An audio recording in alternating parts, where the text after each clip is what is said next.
9 Charleston masters vanished in a single night, swallowed by the very earth they once forced others to plow. Their wealth, their power, their arrogance meant nothing when one man turned silence into vengeance. His name was Solomon. Stay with me until the end. Before we dive in, make sure to like, share, and subscribe.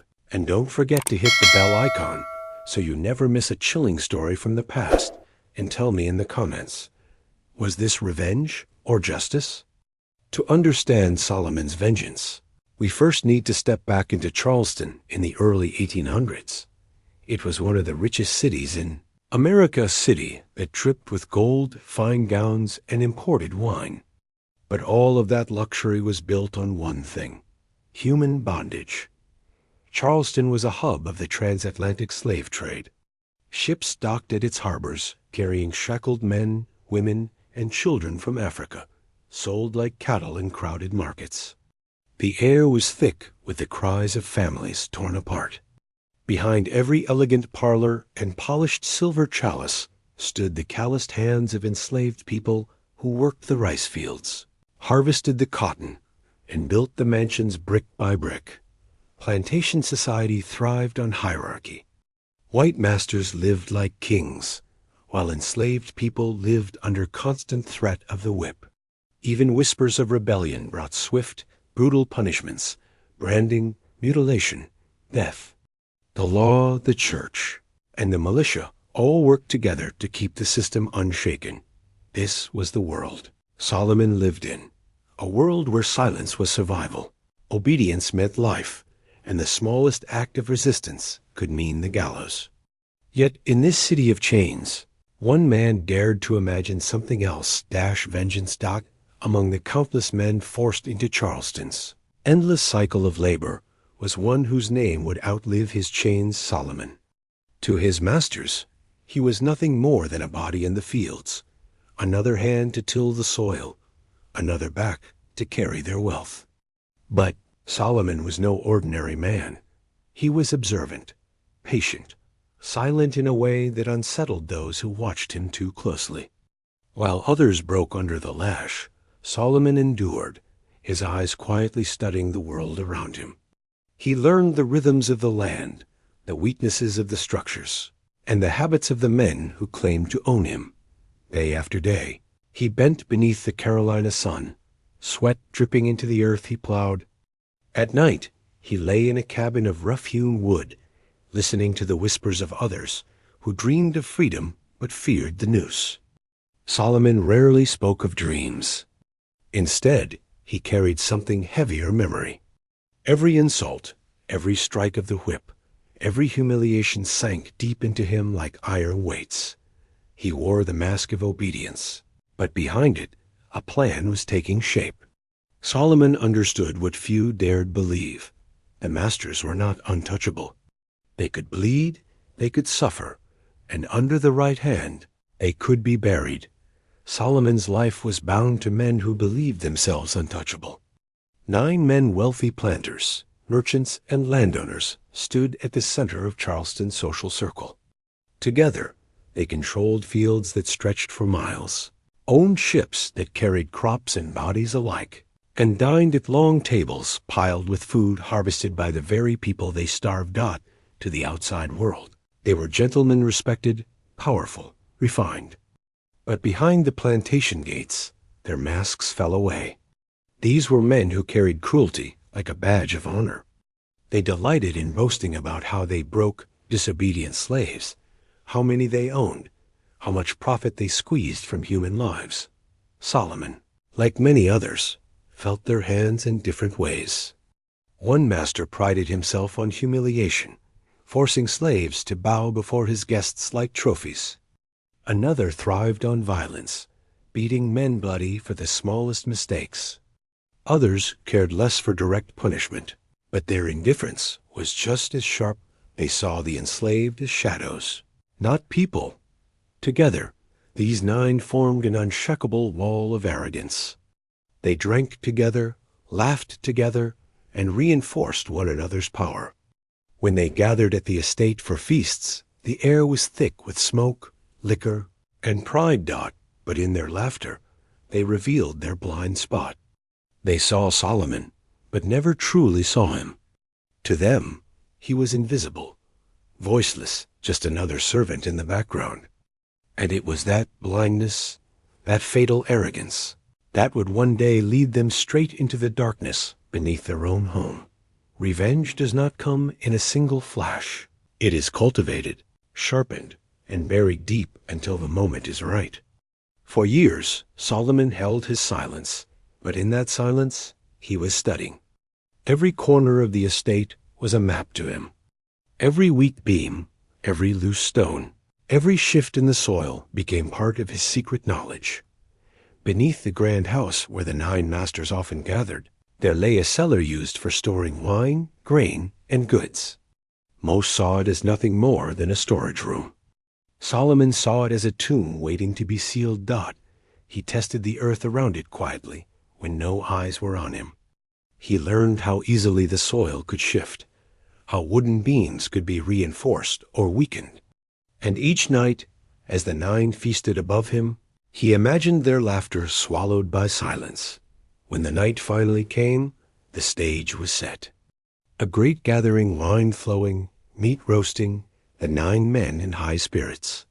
They called for Solomon to bring more drink, more bread, to refill their goblets until they staggered with pride. And when they descended into the cellar for their finest stock, Solomon was ready. He waited until their voices echoed beneath the floor. Then, with steady hands and a heart colder than stone, he closed the way behind them. Heavy timbers, stones, earth shoveled into place. The door they thought was their exit became their grave. Inside, the laughter turned to shouts. Shouts to pounding fists to desperate screams. But outside, Solomon did not flinch. He shoveled, pressed, sealed, and buried until the voices of 9 masters were nothing more than muffled cries beneath the soil. The earth had swallowed them, and Solomon, the man they once owned, had entombed them alive. By dawn, the great house was quiet. No laughter drifted from its halls. No voices barked orders across the fields. The 9 men who once strutted through Charleston society had vanished into the earth. At first, their absence stirred confusion. Servants and overseers searched the grounds, calling their names, expecting the familiar roar of drunken masters stumbling back into daylight. But the cellar doors remained sealed. The house stood still, its silence heavier than any storm. Days passed.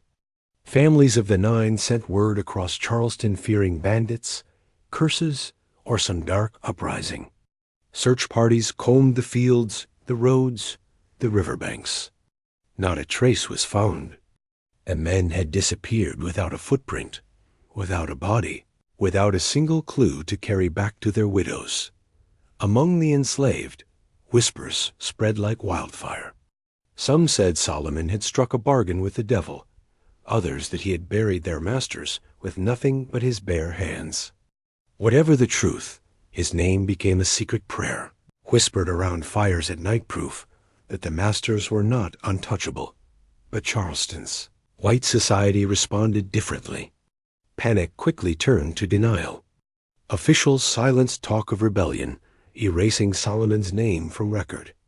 To admit that one enslaved man had swallowed 9 masters alive was to admit their system was vulnerable. And so, the story was buried just like the men themselves. Solomon, whether still hiding among the living or claimed by fate, became a ghost of Charleston. His act lingered not in books, but in hushed voices. The kind of tale carried through generations, not to entertain, but to warn. History is written by those in power in Charleston's. Elite had no intention of letting Solomon's vengeance stain their records. What had truly happened in that cellar was quickly wrapped in silence. Official accounts spoke of mysterious disappearances, of unexplained tragedies, but never of rebellion, never of justice. To acknowledge that a single enslaved man could outwit and destroy 9 masters was unthinkable. It would unravel the illusion of white supremacy that the city was built upon. And so, Solomon's name was struck from documents. Court records went missing. Newspapers chose vague phrases over hard truth. His story, like so many others of resistance, was left to die in the shadows. But history does not always survive in ink. It survives in whispers. Among the enslaved, Solomon became more than a man. He became a symbol, a myth, a whispered reminder that even in chains, vengeance was possible. Mothers passed his name to children as both a warning and a hope. In hushed tones, workers in the fields told the tale of the man who buried his masters alive. Generations later, the story still lingered, blurred by time, sharpened by fear. Was it truth? Was it legend?